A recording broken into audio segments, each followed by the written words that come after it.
बारह दिन के बरहिया बरहियो नाही बीतेल हो। बारह दिन के बरहिया बरहियो नाही बीतेल हो।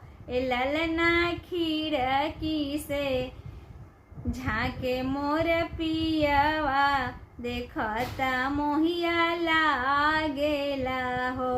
ललना खिड़की के राहे पियवा झाके देखता मोहिया लागेला हो।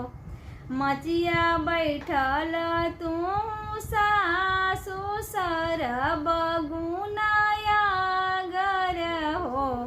मचिया बैठल तू सासु सर बगुनाया गर हो।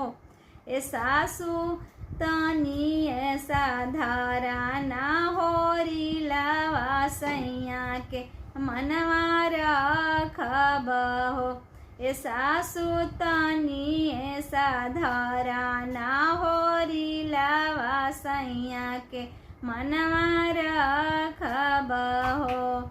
राम रोसोइया तू गोतिन सर बगुनाया गर हो। राम रसोइया तू गोतिन सर बगुनाया गर हो। ए गोतिन तनी ऐसा धारा ना होरी लावा सैया के मनवा रखब हो। ए गोतिन तनी ऐसा धारा ना होरी लावा सैया के मनवा रखब हो। बारह दिन के बरहिया बरहियो न बीतेल हो। बारह दिन के बरहिया बरहियो न बीतेल हो। ललना खिड़की से झाके मोर पियवा देखता मोहिया लागेला हो। ललना खिड़की के राहे पियवा झाके देखता मोहिया लागेला हो।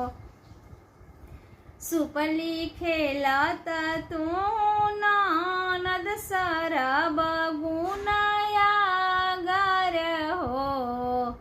सुपली खेलत तू ननद सर बगुनाया गर हो। ए ननद तनी ऐसा धरा ना होरी लावा सैया के मनवा रखब हो। ए ननद तनी ऐसा धरा ना होरी लावा सैया के मनवा रखब हो। धरब